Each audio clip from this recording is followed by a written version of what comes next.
নিরাপত্তা চাই, নিরাপত্তায় ভুগতেছি। আমি বাঁচতে চাই, যখন তখন আমার টাকা পয়সা চাই, নিয়ে যায়।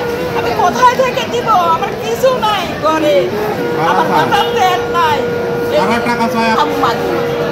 নাজিম কয় আমার বাড়ির চাকর, এই নাজিম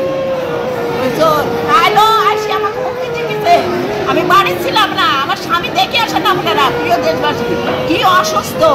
তাইলে এই নাজিম এসে যাচ্ছি টাইপের গালি গালাজ পাইতে দিচ্ছে। আমি আজ বাসি মুখে আইছি আর এই দরবারে আপনাদের কাছে আমি এর সুষ্ঠ বিচার চাই। আপনার নাম কি? মুসলমান আনোয়ারা খাতুন। কোথা থেকে আসছেন? বাগাতিপাড়া পাকা গ্রাম থেকে আসছি। আপনি কোর্টে কেন আসছেন? আমি মামলা করতে আসছি। আপনার বয়স কত? 69 বছর। কত? 69। আপনি কি করেন? আমি একজন শিক্ষিকা ছিলাম বাঁকুড়া সরকারি প্রাথমিক বিদ্যালয়ে। প্রধান পদে থেকে আমি রিটায়ার করেছি 15 সালে। আপনি যে মামলা করতে আসেন, এটা কি মামলা হয়েছে? হয়েছে। আপনার দাবি কি? আমার দাবি আমার নিরাপত্তা চাই। আমার বাড়ির কোনো নিরাপত্তা নাই, কোনো নিরাপত্তা নাই আমার বাড়ি। যখন তখন আমার বাইরে দিবি হুমকি দিচ্ছে। আমার ছেলে এথেন্স বিশ্ববিদ্যালয়ের স্টুডেন্ট সালিয়া টাইপিনে লেখাপড়া করতে গেছে। 3টা ছেলে লেখাপড়া করতে পারছিনি, হুমকি দেয়। বাড়ি বসে আছে 3টা ছেলে। বৌমা বাড়ি থাকতে চাচ্ছে না জীবনের ভয়ে। ওই 3টা আমার একটা বোনের ছেলে আছে আমার কাছে, আমার ভাই, আমার বেটার 2 ছেলে আছে। বয়স কত? বয়স একটা 9 বছর, একটা 7 বছর, একটা 5 বছর। নাই, আমার স্বামী এক গ্লাস পানি ঢালি পাতে পারে না। আপনার স্বামীর বয়স কত? আমার স্বামীর বয়স 75 বছর। আপনার বয়স কত? আমার বয়স 69 বছর। কোন গ্রামে বললেন আপনার বাড়ি? বাকাগি গ্রামে। কোন থানা? বাগাতিপাড়া থানা, নাটোর জেলা। নাটোর জেলা। আপনি কি চান দেশবাসীর কাছে? আপনার আমি বক্তব্য কি? আপনার কাছ থেকে এই যে দুষ্টা রেজাউল, এই যে নাজিমটাই বেশি করতেছে। আর কি? নাজিম, আলতাফ, মিজান, তারপরে সবুজ, আনোয়ার হোসেন। এদের বাড়ি কোথায়? এদের বাড়ি কোথায়? এদের বাড়ি বাগাতিপাড়া উপজেলায়। এটা কি আপনার কাছে চাঁদা দাবি করতেছে তারা? চাঁদা নিয়ে গেছে 1 লক্ষ টাকা। এই নাজিম আরো 15 লক্ষ টাকা না পাইলে আমার কাইটি ধুই যাবি, কাইটি ধুই যাবি। কতদিন সময় দিচ্ছে আপনার টাকা দেওয়ার? এই 10 থেকে 5 দিনে থেকে 10 দিন সময় দিচ্ছে আমার। আমি হাতে বাইরে ঘুরেছি, সময় দাও। আমি কোথায় থেকে দিব? আপনার কাছে চাঁদা দাবি করতে কয়জন আসছিল? এই যে 9 জন। মারপিট করেছে আপনাকে? হ্যাঁ, আমার এদিকে চুল কেটে কি করে ছিঁড়ে দিছে, আমার বুকে লাথি মারিছে, আমার স্বামীর বুকে লাথি মারিছে, আমার স্বামীর ধরে মারিছে। কতদিন আগে এই ঘটনা? আমার স্বামীকে বাইরে হাসপাতালে দিছে।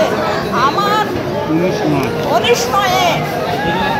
আচ্ছা, আপনাকে যে মারধর করেছে এটা কি আপনার নিজ বাড়িতেই? নিজ বাড়িতে। আমি থানায় গেছিলাম, গেছিতে লাইনি থানাওয়ালা, লাইনি আমার ঘুরাই দিছে। থানা কেস নেয়নি? না, লাইনি থানাওয়ালা। পরে আপনি কোর্টে আসছেন মামলা করতে? পরে আমি কোর্টে আইছি, কালকে আইছিলাম, আবার আজকে আইছি আমি কোর্টে। আমি অসুস্থ মানুষ, খুব অসুস্থ। মামলা হয়ে গেছে আজকে। আমার ছেলেটা যাওয়া পর থেকে এরকম করতেছে। আমার 20টা মামলা দিছে এই দল আমার নামে, আমার স্বামীর নামে, আমার ছেলের নামে। আপনার তো মামলা তদন্তের দায়িত্ব দিচ্ছে কাকে? সুষ্ঠু তদন্ত চাই, সুষ্ঠু তদন্ত চাই। আমি সুষ্ঠু তদন্ত চাই। আমি কিছু চাইনি, টাকা পয়সা বাড়ি গাড়ি কিছু চাইনি। আমি আমার জীবনের নিরাপত্তা চাই। প্রিয় দেশবাসী, আমি একজন শিক্ষক, সর্বর্ণ বেতন স্কুল লেটার, ক্যাপিটাল লেটার, আর 1 থেকে 100 পর্যন্ত পড়াইছি আমি নিজে হাতে। ছোট শিশুদের আমি লেখা শেখাইছি। আমার 2094 সালে আমি বড়গ্রাম থেকে আইছি। 15 সালে আমি বাঁকুড়া সরকারি প্রাথমিক বিদ্যালয় থেকে রিটায়ার করেছি। আমার চরিত্রে কোনো দাগ নাই। ওরা আমার সঙ্গে কি করতে চান কিনা, শুধু টাকা টাকা টাকা। আমি কোথায় থেকে দেবো প্রিয় দেশবাসী? আমি জানি না, আমি দিতে পারছি না। আমার কোনো চিকিৎসা নাই। আমাকে দেখেন, আমি ক্যান্সারের রোগী, আমার কিডনি নষ্ট হয়ে গেছে একটা, সিগারেটে আমি অপারেশন হয়েছি, আমাকে নিরাপদে ঘুমাতে দিচ্ছে না, প্রতিনিয়তই আপনাকে হুমকি দিচ্ছে। একবারে প্রতিদিন, আমি মিথ্যা বলবো না, আল্লাহকে সাক্ষী রেখে বলতেছি, প্রতিনিয়ত আমাকে হুমকি। আমার ছেলে একটা 9 বছরে আমার বুঝের ছেলে আছে আমার কাছে, তাকে বাড়ির বাইরে হতে দেয় না, তাকে মাইরি ফেলা দিতে লাগে, টানি নিয়ে যায়। আমি সবসময় যদি তলকে থাকি, কেন তলকে থাকবো আমি? প্রিয় দেশবাসী, আমাকে দেখুন দেখুন আমি কি অবস্থায় আছি, আমি খারাপে আছি, আমি কিছুই চাচ্ছি না আপনার কাছ থেকে। এই সন্ত্রাসী মুক্ত আমি জীবন চাই, আমি বাঁচতে চাই না, আমাকে মেরে দেন আপনারা, কোনো আপত্তি নাই আমার। আমার চেহারা দেখেন, আমি সেই আমরা ম্যাডাম পড়াই গেলে নিয়ে আমি, আর আমাকে এইরকম করে জ্বালাচ্ছে, আমার জ্বালানি শেষ নাই, সীমানা নাই, যে সে টাকা কোথায় থেকে দেবো? আমার মাথার দেড় কিনা টাকাটা এখন আমার ঘরে নেই। আপনাকে যেদিন মারধর করে ওনারা কি রাতে গেছে না দিনে গেছিল? রাতে গেছে। আনুমানিক কয়টার সময়? আনুমানিক 11:30 গেছে বেটা। আমি নামাজ পড়তেছিলাম, তখন আমার স্বামী মারধর করতেছে, তারপরে আমি যেই বাড়াইছি আমাকে চুল ধরে মাইরি, আমার 5টা অপারেশন আছে, আমি পেটে লাগতে দিছে। আমি ম্যাজিস্ট্রেটে খুলে দেখাতে চাইছিলাম, তো দেখেন আমার পেট কি করেছে। ওদের হাতে কি কোনো অস্ত্র ছিল? হ্যাঁ, অস্ত্র ছিল, নাজিমের হাতে অস্ত্র ছিল, নাজিমের হাতে অস্ত্র ছিল, এদের কাউসের হাতে, এদের হাতে, ময়তুল্লাহ বেটা হাতে চাকু ছুরি ছিল। যখন তখন মাইর ফেলাই দিবি আমার, আমি কি করবো এখন? হ্যাঁ, কাইপি ধুই আসবো, আমার বোনের ছেলেটাকেও কাটবি ভয়ে। আমরা দোকানে পর্যন্ত আমারই হাতে স্কুল করা, মাকুপাড়া সরকারি মাধ্যমিক, সেই স্কুল আমার ছেলে পড়াতে পারছি না। আমার ছেলে 2টা বৌমালিয়া তার বাপের বাড়িতে আছে, তরকারি চাই একেবারে কি থাকতে পারে, আমি পুকুরে ফেলাই দিই তরকারি।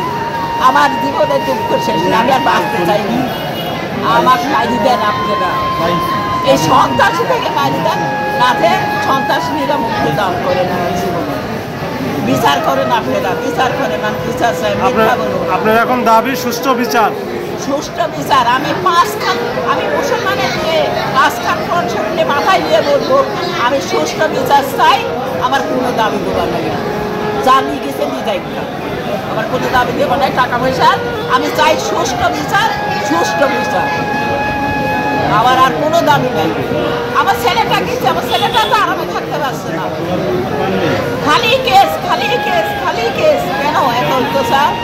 আচ্ছা, দুর্বৃত্তরা কি আপনার ছেলেকেও ফোন করেছে? আমার ছেলের কাছে কাগজ পাঠায়, ফোন করে নাই।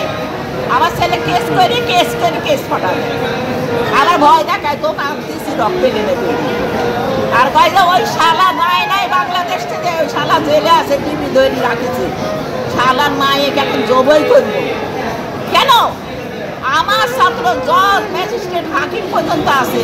আমি 85 সালে চাকরি, 15 সালে রিটায়ার করেছি, 15 সালে রিটায়ার করেছি, আর 2/10/90 সালে আমি মাথা পড়াইছি,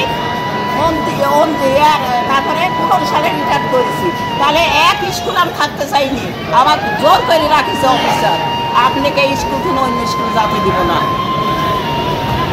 আমার 14 পুরুষ, আমরা কোনো কিছু জানি না গো, আমার চরিত্র কোনো দাগ নাই। কেন এত দাগ? কেন এত দাগ? ঠিক আছে, আমার ছেলে কাঁদবি বলে যে বুড়ি তো ছেলে কাঁদতেছিল, এই বুড়ি আমার কয় মসজিদের কাজ যায় নাজিম, এই বুড়ি তোর নামে 8টা কেস, তোর নামে 8টা কেস, তুই ভিক্ষি করে খাবো। আমি একজন শিক্ষক মাত্র, ভিক্ষা করতে যাবো কি তোকে? বলেন আপনারা দেশবাসী, বলেন আমি ভিক্ষা করবো কিন্তু না? আমি 17,600 টাকা করে এখনো পাই, আর আমার ভিক্ষি করে